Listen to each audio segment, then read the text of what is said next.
Okay, I'm Cynthia. I'm the host of the reality series CPS The Horror Stories. I'm not a social worker or an attorney, but I'm a mother of two who lost her children to CPS 2 years or for 2 years. And then after fighting for them and getting an attorney to take my case, I got my kids back.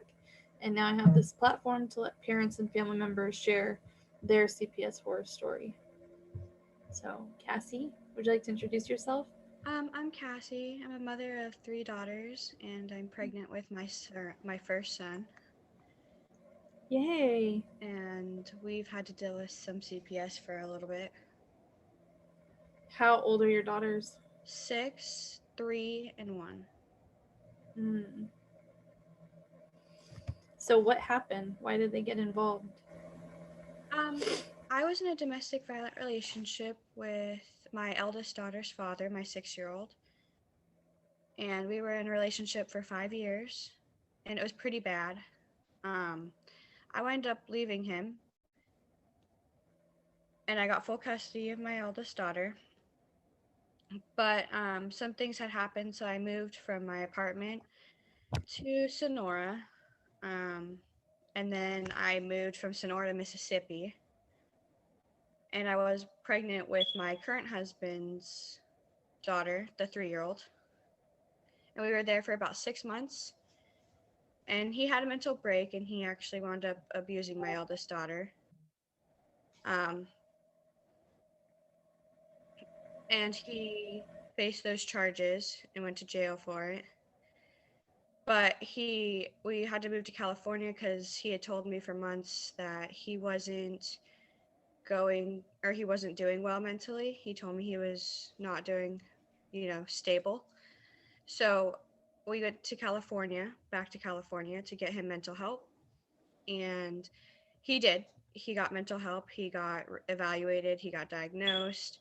He went through the whole process. And then on top of that, he jumped into parenting classes. Well, both of us went to parenting classes. He went to domestic violence class. He was doing individual therapy. We did couples therapy.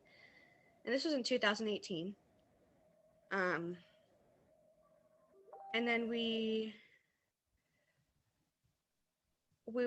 got involved with the voluntary CPS case in Grass Valley to get extra help for all of this. And we actually graduated the services without any removal of the children. They knew what happened to my eldest daughter and they never removed her from my home. What what did he do to her, if you don't He mind? slapped her across the face, left a mark on her face. Okay. She did go, and he also, it said in the report that he choked her, but she was able to breathe. So I'm not exactly sure. I wasn't there. I came home to it, and I called the cops. That was my reaction. Um, but like I said, I called the cops. There was charges pressed. He did face criminal charges for it. Um, and like I said, we told this to CPS. We were very open and honest with them about what happened. So they left my daughter and my younger daughter in our custody while we were going through the voluntary maintenance case with them. Knowing what happened, I did tell them, like I said, and so did my husband. Um, and then after that, he graduated. Like I said, we graduated 10 months of services. We graduated the parenting class. We got out of the. We still do individual therapy, of course, for our own, issues, and we also still do parenting classes on and off, just for refresher. Like we did the Nurtured Hearts approach recently, and it's a really great approach for parenting. Almost 3 years later now, well, we have moved past that horrible incident and got the help that we needed, and we were doing really well. We actually moved to Sutter County, where we found a lot of peace. We were able to just focus on ourselves and our family, and it was a pretty peaceful year. But except aside from the point where me and my daughter's eldest daughter's father kept going back into court, back and forth, back and forth. So the judges in Nevada County knew about what my husband had done too. I admitted it to them. I wasn't lying about what happened. I was very open and honest about everything. They still continue to leave my eldest daughter, sorry, in my home. They left my eldest daughter in my home still, even after hearing me say that this did happen for 4 months. And then after the 4 months from 2018 to 2019, they put joint custody between me and the dad. So it jumped from me having full custody of her to joint custody of her in 4 months of going to court. From 2019, April 2019 to I think August 2019, we shared joint custody. It was a step up plan for my daughter to growly grow into his home, basically. She had some, major outbursts about this. It was uncomfortable to her. She didn't really know him because she'd been with me for 5 years solidly at that time. So it was really confusing time for her to do that adjustment. And because I did move from Nevada County to Sutter County, well, I guess that was a big no-no with the court. And I didn't know that. I wasn't aware that that was a big no-no with the court because I didn't get court permission. So they wound up taking my custody of the eldest daughter away from me. And I only got visitation on weekends with her. So from August 2019 to May 2020, he had full custody of her, and I saw her on weekends, and we actually went to trial again, and they took away a weekend from me in May of 2020. So I got from March 2020 to May 2020, I only got her 3 weekends instead of all 4 weekends because they were trying to say parental alienation on my end. And then come May 26th, his wife, my daughter's father's wife, filed a restraining order against him for domestic violence. And I went to court and filed for my daughter, of course. And I got full custody from May until July 15th of 2020. And then that's when the court said that they had enough. We had been in and out of court for the last 2 years, way too many times. They were done with it. So they said, we're going to do 50-50 for right now. And we're going to have CPS do another investigation on your home and your families. And they have permission to remove the child if necessary. So that came to about after my home had finally been stabilized and good for almost a year. And I understand where the courts are coming from, actually, in Nevada County. There was a lot of back and forth reportings from my home, from his home, to CPS, to the police, going back and forth to court. It became very chaotic of me wanting to protect our daughter from him and him wanting to protect our daughter from my husband. It became a battlefield between me and him of our emotions being overclouded and judged. And I actually don't necessarily blame CPS in Nevada County for taking my eldest daughter. It needed to happen. It was a real eye opener. My main problem right now is the fact that CPS didn't take my younger 2 children. They only took my eldest. So Sutter County wound up getting involved down the line. So my daughter was taken in August of 2020.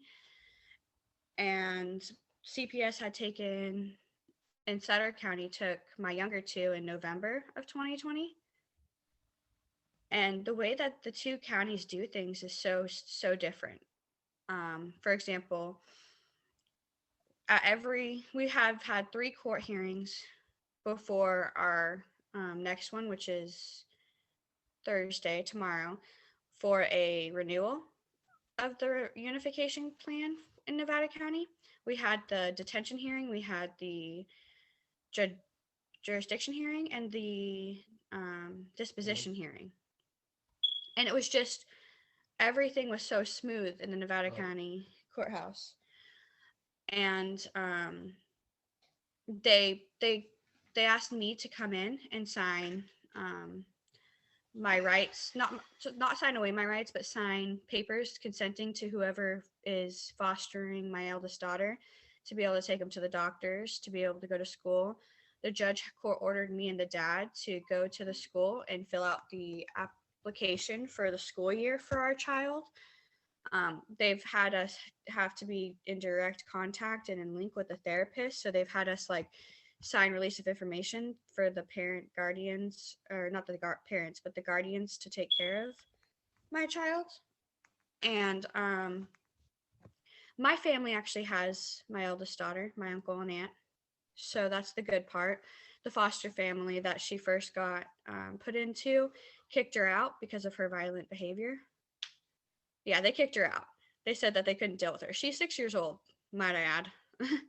And they couldn't deal with her, so they kicked her out. And that's why she was placed with my uncle and aunt right away. So it wasn't a long process to get her, in with my family. But I've had my visitations with them, and there's some things in the court reports that I don't agree with, that I feel that they're pushing their opinion on, like my mental health, for example. I feel like they're pushing their mental health perspectives onto me, and they're pushing it on to the people that they want me to see, the service providers. But some of those service providers that they're trying to push my mental health onto don't agree with them. But outside of that, they've been doing everything pretty legally and correct by the books. Me and my ex are constantly kept in the loop of my child's mental health, SST meetings for school, having to sign papers over. We have contact with, all of the providers in her life. So it's been going pretty smooth with that case. But then Sutter County comes around and they took my children because I left them with their biological dad, who's never hurt them. Um, and it wasn't on purpose that I had left them. For the first time ever, I was arrested because I had asked a neighbor to watch my children in August of 2020. I asked my neighbor to watch them while I ran to the store, which was 0.7 miles away from my house, for 10 minutes while they were taking a nap. He was outside and he said he would watch them. I told him the door is unlocked, that he can go in and get them to check on them, like making it clear. And he said that he would. But he also told somebody else to also keep an eye out because I ran to the store real quick. And that person called the cops and said I left my children at home alone. The cops came over and investigated, and they found out that I had asked the neighbor to watch the girls, but they felt that because of how he worded things, he had no intention to watch the girls because he didn't go check on them. So I put my children at risk by leaving them at home by themselves while they were asleep, and they could have gotten hurt. So come November 16th, 2020, I was arrested for that. And then CPS showed up on November 17th after I'd been released to remove the children for me being arrested. And it wasn't the part where I was arrested that they removed my two younger children. It was the part where dad kept them. Their own dad had them. So that's where we're having a problem. And that's where it all started. They had a problem because in the past, we've had domestic violence, not severe domestic violence like my ex and I, but we've had some altercations where it was more of a power struggle. And I did call the police over it. For like example, my husband always wanted to take the keys and the debit card in the car to leave, and we share a car. Yeah. So I needed that car. So it's more of a power struggle between me and him taking our property that stuff like that. It wasn't really ever that bad, but we did fight over the keys. So that's considered domestic violence in the law. Yeah, I know it's ridiculous, but that is what happened. And then he came home to get his stuff. He had moved out after CPS said that they were going to come back into our lives and investigate and stuff. He didn't want to be a hindrance to my case with Ayana, or my eldest daughter. He wanted to, he didn't want to separate me and my daughter. He felt like because of what he did, they're never going to move past that. They're never going to forget that. They're always going to hold that over my head for as long as I'm with him. So he removed himself out of the home to try and make sure that I don't lose my oldest daughter. He said mine and my daughter's relationship was more important than him being with us at that moment. So he was actually trying to remove himself out of the situation to make sure that my daughter can remain home with me. So he had come home. We fought over that, of course, because he could just prove that he had still been the same person that left when we closed the voluntary maintenance case. Yeah. With all the, like, he had all that to prove, but he didn't, again, he just didn't want to go there again. So we fought over that, and it really hurt my heart that he had left us and that things were fine between us and he wasn't there anymore. But he had come home to get his stuff while I was working with my children. I DoorDash. So I was working, and I came home to a messy house. The dogs were out, and we usually kennel the dog when we left. We usually kennel her if Yeah. she was with us. Right. In the past, when I was giving birth to my third born daughter, he he came home and after that to go clean the house before me and the baby came home, and she had eaten the girls' clothes, eaten the girls' toys. She tore up our bed. She peed on our bed. She destroyed some of my books. And there was dog food. We left the dog food out, and she ripped the bag open, and it was everywhere. So we know that our dogs can be destructive, but coming home to see my house destroyed again was like really irritating. And because of the fact that I was fighting with him, I blamed him for it and filed a domestic restraining order so he couldn't come back to the apartment. And he's like, I didn't do that though. As soon as he saw the restraining order, he's like, that was the dogs. It wasn't me. I left the house and it was intact. And he even had a friend that was with him that said that he left the home intact. So it was the dogs, and I jumped to conclusions because given my past of domestic violence, I kind of just jumped to that. I want to tell you, last night I took my kids out for about 15 minutes to go get an ice cream. And I came back to my dog getting a bag of my brand new chocolate that I just bought and eating it all over my bed. Oh my God. So that started. So that's what CPS used against us was the restraining order. I put against him in August 2020. They used that restraining order. And then moving on from there, they just kind of, at the detention hearing, the judge continued the removal of the children in a foster home. At the jurisdiction hearing, we didn't even get to have our side heard before the judge. It was like a 10-minute hearing at the jurisdiction hearing, and we didn't get our documents submitted, nor did we get our witnesses on the stand for jurisdiction hearing. And the judge submitted the things that CPS's allegations against us without any documentation from our side, without any witnesses from our side, and without our testimonies. She just made it happen. And I was pretty frustrated about that because some of the things that were alleged that she confirmed and sustained were not even accurate or true. Like mental health, for example. And then there's for the disposition hearing, we actually haven't had it. It was set for December 2 times, and it got moved to January 2 times. Now it's in February, and it's been moved 3 times. And we're finally going to have it on March 16th, a contested hearing for the disposition. Do you have a court-appointed attorney or a hired attorney?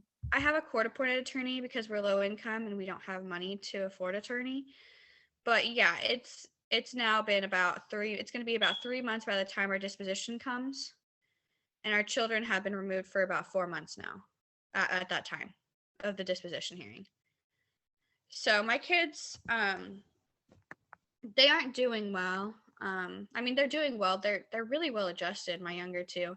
They listen well. They um are really well behaved. They don't have any impairments. They don't Awesome. That's awesome. Yeah, they don't have any delays or anything. And they actually show no signs of abuse in our home. And a lot of that has to do with the fact because me and my husband were actually not being abusive in our home for the last year and a half. Right. So a lot of that had to do with the fact that they were having a very steady, stable life. You know what I mean? But because my eldest daughter went back and forth when the CPS interviewer interviewed her, she said that things happened in my home that happened in her biological dad's home. And that's where it gets messy. Yeah, she said to me 2 weeks before they interviewed her, she told me some things that had been happening in her dad's home. And I actually started to record some of it because it was really concerning. And, they do this thing where they think I'm coaching her and they've accused me of coaching her in the past. So I just press record on the phone to show them I'm not coaching her. This is what she's saying to back me up. So I started recording the conversation and it says in there all the things that her biological dad had been doing in his home in front of her, what he had done to her. And then when CPS comes and investigate or does the investigation in their home, she was at her dad's house. She was interviewed at her dad's house. And so she said that the things that she told me happened in her dad's home were happening in my home. And I know that she's 6 years old, so there's a big chance that she only said this because of the fact that she was scared of her biological dad. Right. She didn't want the repercussions. And she even said in the report, please don't tell my dad. Please don't tell my dad. I'll get spanked and he'll be 100 million miles mad. At one of their first visits after the CPS detained my daughter, she told him, when I come back to your home, please don't scare me anymore. In a visit in front of the social worker. But still, my home's being looked at because of what my husband did in the past, and I understand their concerns and I validate them. Me and my husband personally have moved forward from it, so the past getting thrown at us all the time is kind of aggravating. But like I said, I understand and validate their concerns, and I'm not trying to minimize their concerns in any way.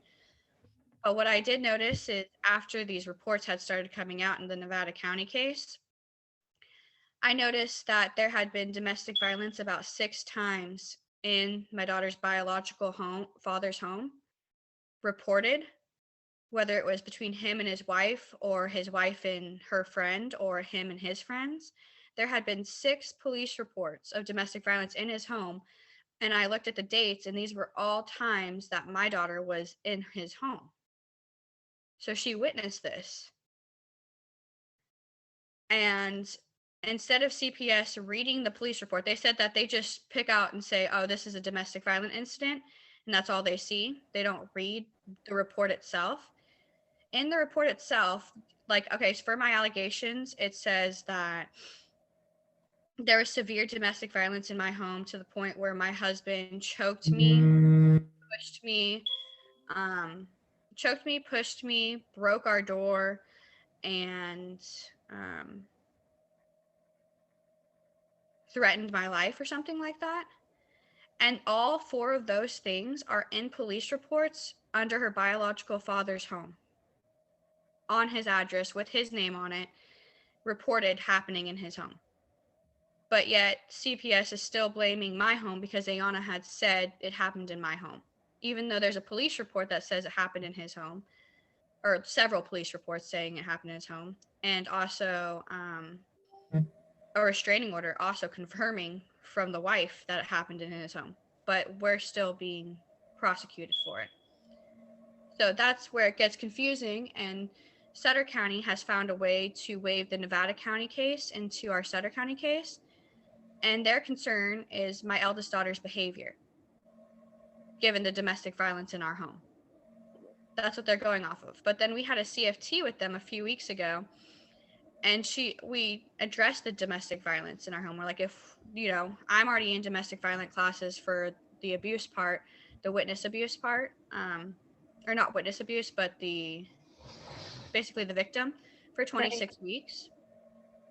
So we addressed the domestic violence portion, saying we wanted to get my husband into domestic violence classes as well. He's already in child abuse classes. He's already in therapy. So that's what we were trying to address. And the social worker herself said, well, I'm not really sure if there is any domestic violence in your home. That's what she said in the CFT meeting. But in the reports, that's one of the main reasons why they removed the children from our home. So they're just going back and forth, finding reasons. We've told them that my husband would move out. They said if my husband moves out, they want me to have a licensed child care person to watch my kids if they return my kids to me, and it has to be approved by their department. There's nothing legal saying that if my kids are returned, that I have to put them in a licensed child care facility approved by the department. There's nothing legal saying that. They don't want my children to be watched by my friend because her husband has a criminal history. And I'm like, but this criminal history is like 10 years ago. So then on top of that, my younger daughter has had both of the girls have had several appointments that were made by doctors or by the foster family that I was never notified of. And they gave my daughter a shot. They gave my daughter the flu shot without my consent or knowledge. And then on top of that, they also, the girls kept coming to visitation with a diaper rash.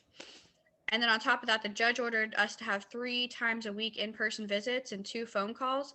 Well, the social worker said, I didn't hear any order about the phone calls, so you're just getting your in-person visitations for now. And then she proceeded to, from December 4th to February 1st, we didn't see our children in person because they were using COVID-19 as a reason to shut down in-person visitations with families. And the judge had told them from December to February that we need to be getting in-person visitation for 3 hours a week with our children. But they didn't care. They defied the court order for 2 months, not letting us see them. So now we're seeing them. We start seeing them for an hour. And the judge said, are you getting your visitation? I said, we see them 1 hour a week. And the girls' attorney was like, well, I want to remind the courts that it's 3 hours a week that they're supposed to be seeing their parents in person. We were able to see them over the phone for our time, but that's not the in-person visits that the judge had ordered. And I want to remind you guys that my daughters are 1 and 3. So over the phone isn't necessarily the best way to connect with your children. No. It doesn't matter how old they are. It's not the best way. No, it's not. And I didn't understand because in Nevada County, which is only 40 minutes away from Sutter County, 45 minutes away from Sutter County, was giving me my in-person visitations with my eldest daughter.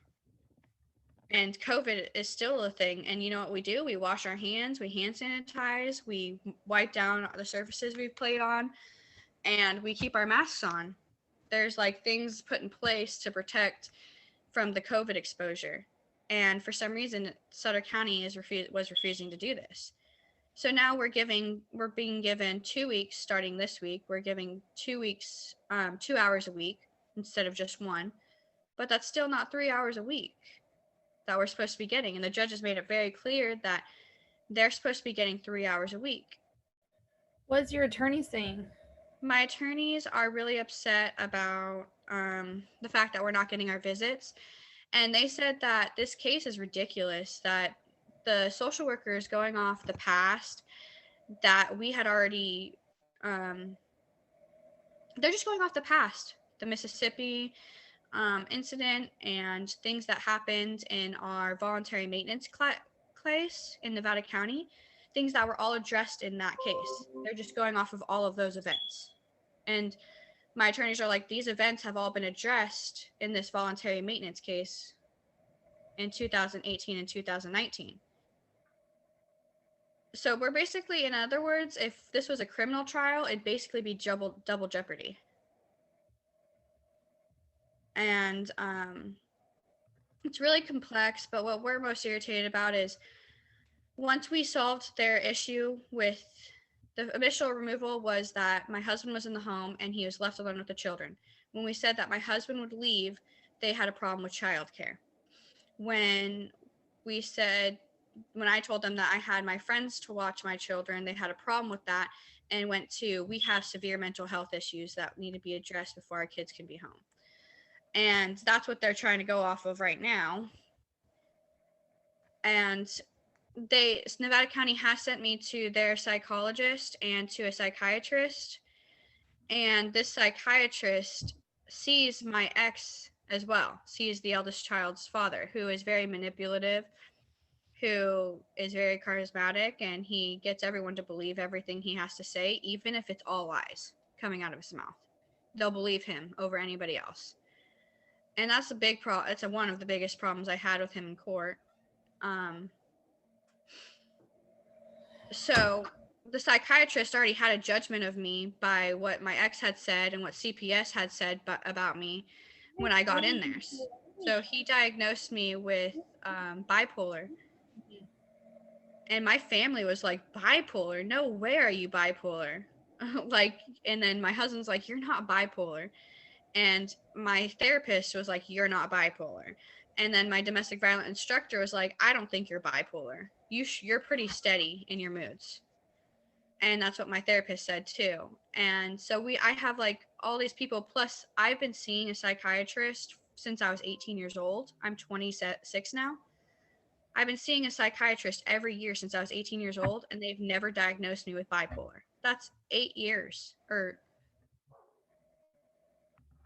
That's 8 years of seeing a psychiatrist once a year to be diagnosed and never being diagnosed with bipolar. Then all of a sudden CPS sends me to their psychiatrist and I'm diagnosed with this. It doesn't make sense. And I have, however, throughout all these years been diagnosed with post-traumatic stress disorder. So I told the psychiatrist that I was going to get a second opinion, and I asked my doctor for a referral to do a brain scan, because brain scans now show up if you have bipolar. And in the past, my husband's been misdiagnosed with bipolar. He has ADHD and major depression. And I guess the two combined look like bipolar, just like PTSD also looks like bipolar. A lot of doctors misdiagnose bipolar. I've read that online and done a lot of research they said about 79% of people in the USA have been misdiagnosed as bipolar. So that's a lot of people. That's a lot of psychiatrists messing up. Anyways, so my husband was prescribed lithium for bipolar, and he almost killed himself and ended up in a mental hospital for 3 weeks because of the misdiagnosis and what the medication did to his brain. My sister was also misdiagnosed with bipolar and sent into a psychosis for either under a year or a little over a year for the misdiagnosis and medication of bipolar. And now they want to try and diagnose me as bipolar, and I'm pregnant. So they're not forcing the medications on me yet, but they are making it like aware that I should be taking them. And I'm fine. I've always been mentally stable. I've always been mentally on my calm.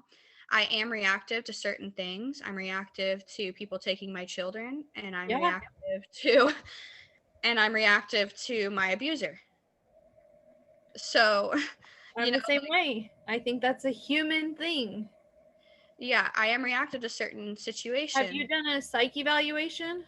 Yeah, and I did the MMPI 2RF testing. Thank you. That's the multiple choice one, right? Where you can't fake it. You can't. Yep. It's like it diagnoses 300 to 600 questions. Yeah.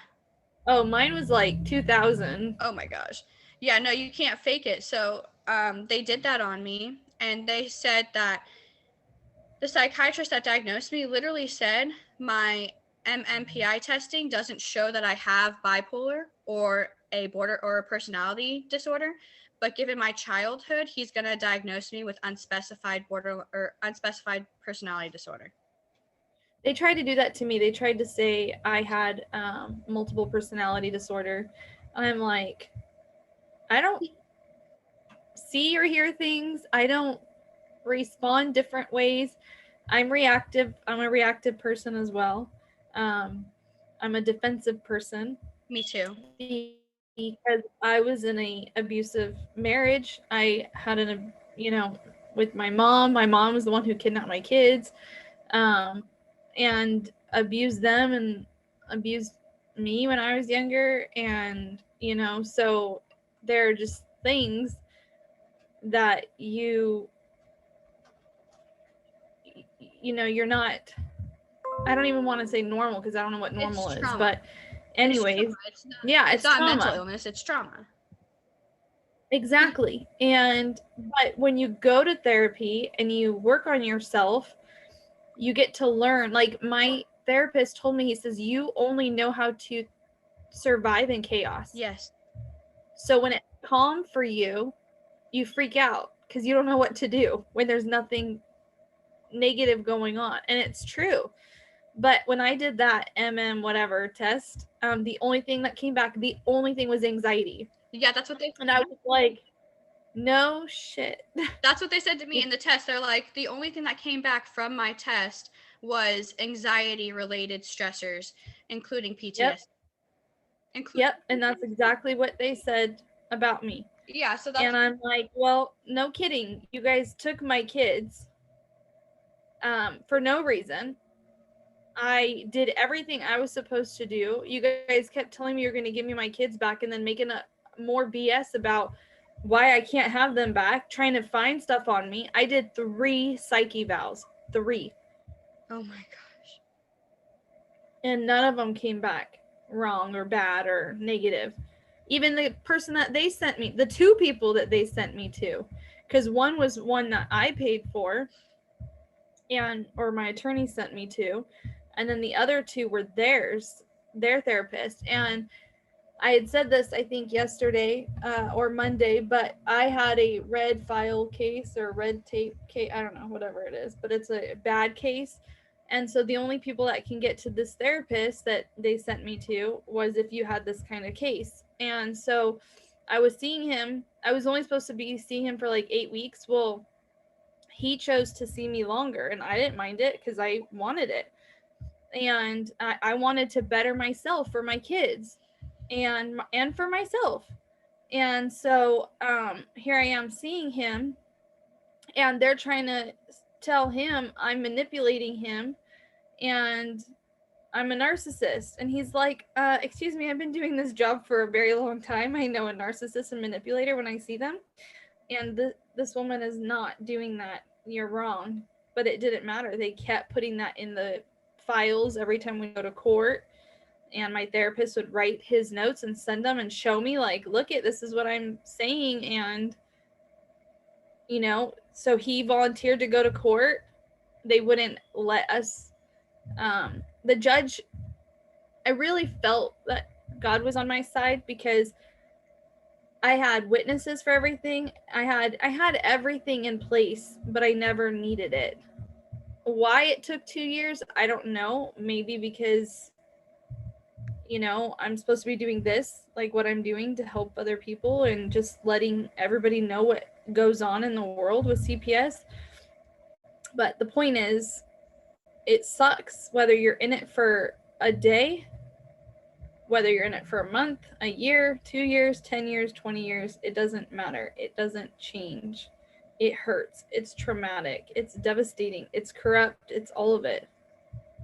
Yeah, that's how I feel. But they've gotten their psychiatrist where I'm not allowed to see providers without them reading my file first.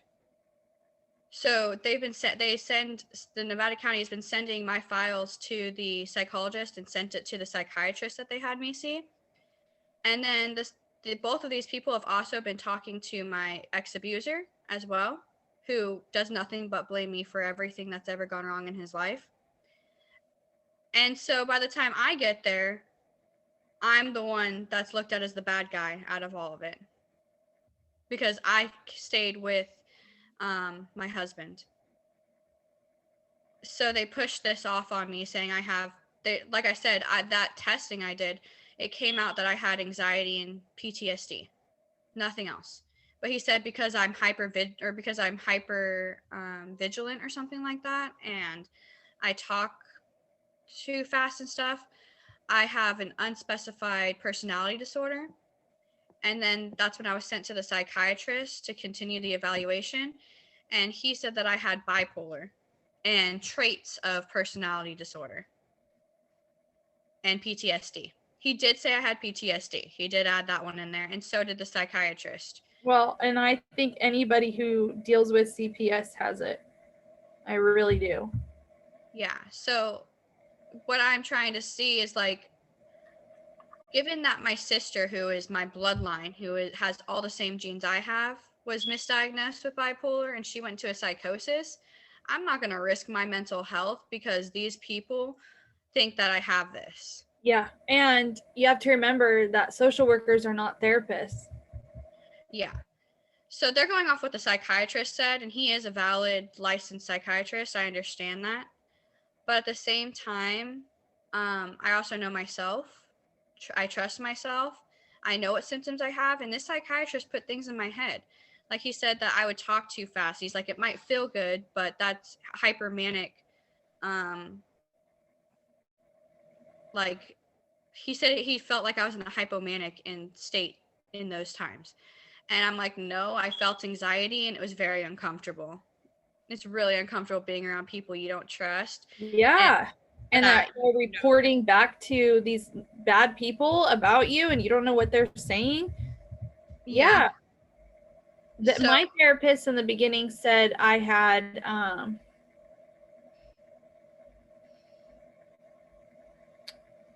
where I would dissociate. Yeah, I do dissociate. Because it's PTSD. You're traumatized and you go back to that trauma. You smell something, hear a sound, whatever, and you're right back in it. Yeah, so I have done that, and I'm sitting there, and my therapist is like, you have PTSD, and I haven't seen any signs of you having bipolar. And she's been seeing me since September.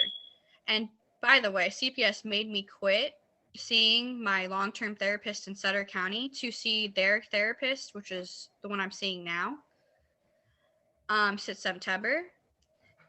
And now they want me to stop seeing her to see another therapist. Isn't that crazy? They're jumping me around, and I'm like, I told them, I put my foot down, and I said, I'm not seeing another therapist. I was like, I'm not changing. I changed one of my therapist to see your therapist, and now you want to transfer me? It's not happening. You don't get to just jump around with my mental health. So I'm standing firm in that. And I also told them that I'm not taking the prescribed medicine. My OB even told me that he doesn't want me taking the medication. I have like a antibody in my blood, and I have to see a specialist for that, for the pregnancy. Mm-hmm. And yeah, he's not down for me getting prescribed any psychiatric medications, especially if we're not sure that I have it. And the psychiatrist himself in the report said that because he didn't do an adequate evaluation on me, he can't really, he admitted that he didn't do an adequate evaluation on me. So he can't really confirm my diagnoses. He's like, I'm diagnosing her with bipolar, PTSD, and traits of cluster B. That's it. But he couldn't get an adequate evaluation done on me, so he can't really stand firm in his beliefs of this is my diagnosis either. Because bipolar, you experience highs and lows, and you are mentally unstable. I've never been there. And he said because of my poor choices in leaving my children with my neighbor and being in domestic violent relationships, that I have bipolar because that's risky behavior. And I'm sitting here like, this guy doesn't even know me. He's just going off what CPS and my ex are saying about me. Hey, do you know where the dog leash is? No. And then he went and he tried to tell me how I was feeling during our sessions instead of asking me. I'm sorry, no psychiatrist can diagnose properly if they're just going to make assumptions. Right. Instead of getting to know you. And then he even said that he felt that I would do better with his colleague, who is a female and empathetic and stuff like that. And then when I started to see his colleague, she wasn't understanding of why I'm seeing her and that she would get that clarification from him again. And she mentioned when I said that he sent me to you because he was referring me to you for empathy and stuff like that. She's like, no, he referred you to me because of conflict of interest. He's seeing your ex as well. So at least the psychiatrist knew that it was a conflict of interest to be seeing me and my ex at the same time. And I feel that he knows that he was doing a biased view. And the part is that we get the court reports. So I saw the diagnosis he gave my ex as well. And it wasn't anything bad or anything that needed to be medicated. Only mine was. And that's what shocked me because in the past, my ex has been diagnosed with bipolar and he did take lithium and he did well on lithium.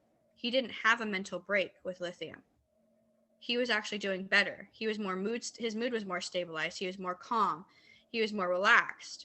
And I'm sitting here like thinking, how does this guy diagnose me with bipolar without even knowing me, just going off what CPS basically has to say about me, but not diagnose this guy with bipolar who has been diagnosed with bipolar in the past? What kind of psychiatrist is this? Right.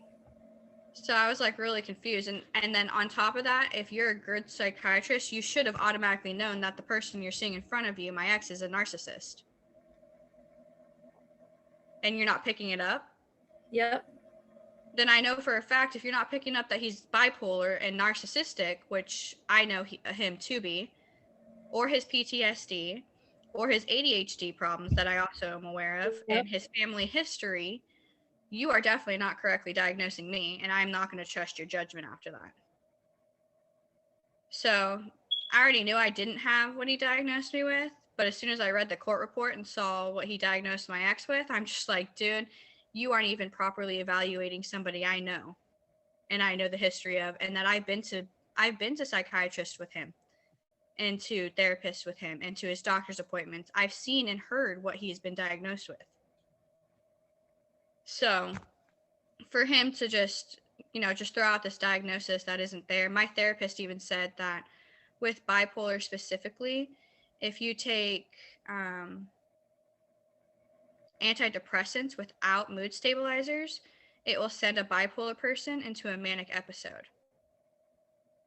Well, I took Zoloft, which is an antidepressant, last year for an entire year, from 2019 to 2020, from June 2019 to August 2020, and I never had a manic episode or a depressive episode. So she's like thinking, how does this guy even consider you bipolar when you're able to take antidepressants without mood stabilizers and not get sent into a manic? Like that's her fight on it. Right. But CPS is blowing it out of proportion. So my therapist and my domestic violence counselor reported to the Nevada County CPS about all of the progress I'm making with them, which is a lot. But she focused in on the person that's only seen me a few times. The psychiatrist. She made the whole report about the psychiatrist. And then on top of that, she's saying that I have still supervised visitation. The dad has lightly monitored visitation, supervised visitation, and then he's doing good, and they have nothing bad to say about him. But that I didn't complete an evaluation with this psychiatrist. But that's not true. The psychiatrist told me to come back, but he didn't specify when. And I was expecting his secretary to call me to schedule an appointment. She never did, so I called her. So when somebody's not communicating properly, you're not going to be able to get things done correctly. And by then, he had already transferred me to see his colleague. But then he reported to them that because I wanted to know my diagnoses and talk about it with him and discuss these things, we weren't able to do any more further questions on my background or anything like that to get a clear understanding of who I am. So he's basically like saying that it's my fault because I was curious about what was going on about myself, that the evaluation wasn't done.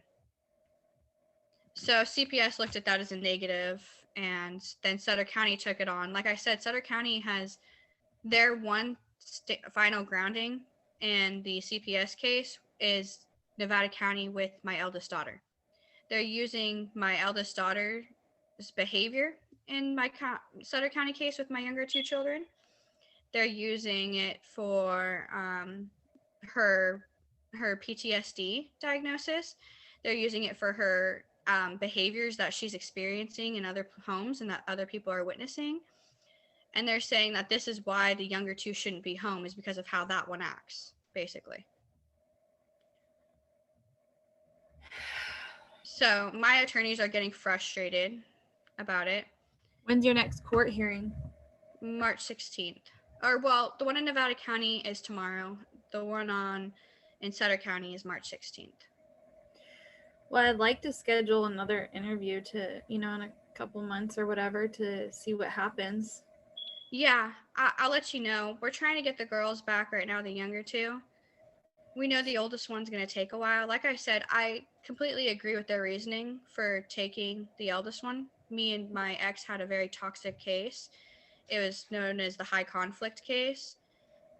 And they didn't know where the abuse was coming from. And from what I'm gathering today, they still don't know where the abuse is coming from. But because I decided to stay with my husband, they have done everything they can to try and push the mental illness on me. So I'm getting reevaluated for all that because of it. Good. But because there's a lot of people outside of me that disagree with it. If I was the only one disagreeing with it and everyone else was like, yeah, you might have it, I might be, doing a self-evaluation, like, maybe I should look into this a little more. Right. But no, everybody's like looking at me like, what? No. That's not right. That's not a proper diagnosis of you. Yep. So I have to question it. And CPS doesn't like that. CPS doesn't like that doing what they said. So I'm hoping that I do actually have my evaluation. I did set up evaluation with my own doctor, psychiatrist, using my medical health insurance to cover it. And I'm hoping, or it is going to be before my court date on the 16th. So I'm going to bring that to court in hopes that I think it will be different, just like I think the brain scan will be different too. Yep. So I'm going to bring that to court and show them, and they said that they wanted my husband to get a psych eval. So we're setting him up an appointment as well to get that psych evaluation done. Good. But we're not going to go to theirs because I've realized going to who they refer me to isn't necessarily in my best interest. Right. It's in their best interest. Yep. And it's their opinion being pushed on to these psychiatrists. And I'm sorry, nobody should have that much control over your life and your mental health. Yep. It should be about you. Your mental health is important. So we think that the girls might be returned home, but the Sutter County CPS doesn't want them returned home and has made it pretty clear that they want the girls to be adopted, even though we even had disposition. And if I had money, trust me, I would have gotten an attorney a long time ago to get go on my website and fill out the info and let's just see, at cpsattorneyrolodex.com. Okay, I will. And let's just see if we can find you one that maybe would take your case. Yeah, it's a really complex case, and I understand what my husband did is very severe and can be used, especially since he was charged with the crime. I understand that's a hindrance to my case, but that doesn't change the fact that we've changed our lives. And we keep changing our lives, and we keep growing, and we are no longer a threat to our children, so they should be home, and they shouldn't have ever been removed to begin with, the younger two. Right. But like I said, I agree with the oldest because I had recognized that during the court case, my daughter would come to me and say things that were happening at her dad's home, and then turn around and go to her dad's home and say that those same things happened at my home. So I was realizing the impact me and my ex were putting on her with all the negative back and forth between court Mm-hmm. without even intentionally doing it. Right. But she was overhearing things. And then on top of that, she'd come home, Mommy, remember when Daddy did that, or her stepdad did this, and her stepdad did that? And I was like, yeah, baby, I remember. And I tried to like be empathetic towards her and listen to her. But it was like almost every weekend. But before she moved with her dad, she wouldn't talk about it. She was moving on from it. She was doing better. And she was trying to work through that. And then she goes to her dad's house, and now she's coming home saying, remember when he did this and this and this? And I'm like, yeah, baby, I remember. So obviously he was talking about it in front of her, and him talking about it with everybody in the world, especially when her little ears are around, Right. is going to keep bringing up that trauma, and she's never going to be able to move forward from it. Yep. And then it creates them to be victims. Yeah. And then on top of she also had to deal with witnessing domestic violence in his home, to the point where he made his wife bleed. So it's just, these things are so chaotic at his house for this last year, and they were so peaceful at my house this last year. So you look at my two children, and you will see children that are well behaved, they listen, they're self-regulated. And then you look at my eldest daughter, who's the opposite of that, who has major aggressive behaviors. And thankfully, my aunt and uncle have helped her through a lot of her emotional aggression, and it's not over, but it is minimizing. It's going away slowly but surely because of how much work they're putting into her. And I'm really grateful to my aunt and uncle for this and for helping her through all this, since I can't right now. It's I'm very appreciative of it. But at the same time, there wasn't any violence in my home. So you can tell the difference between my kids' behaviors and her behavior when she was with her biological dad all this time. And I'm not understanding how CPS isn't putting that together. Right. Like, they see the court papers. The court sent them the documents of they know where she was with custody. And it's just confusing to me why they, can't decipher what is happening in what home, especially when you have a police report in front of your face and a domestic violence restraining order in front of your face telling you what happened in that home. Right. And you're not reading it.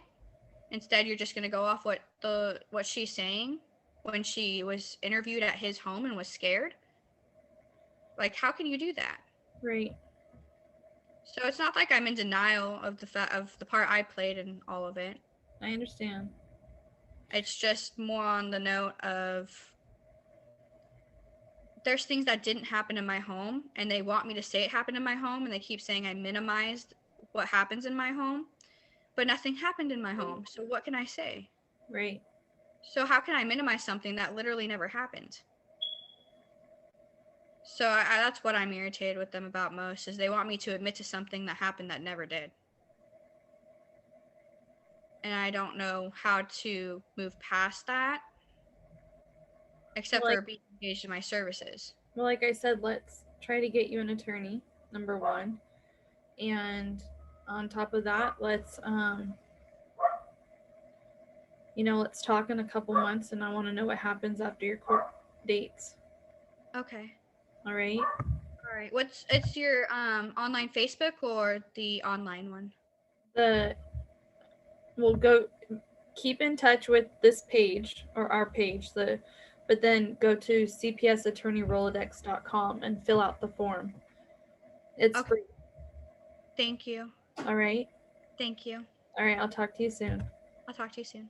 Okay. Bye.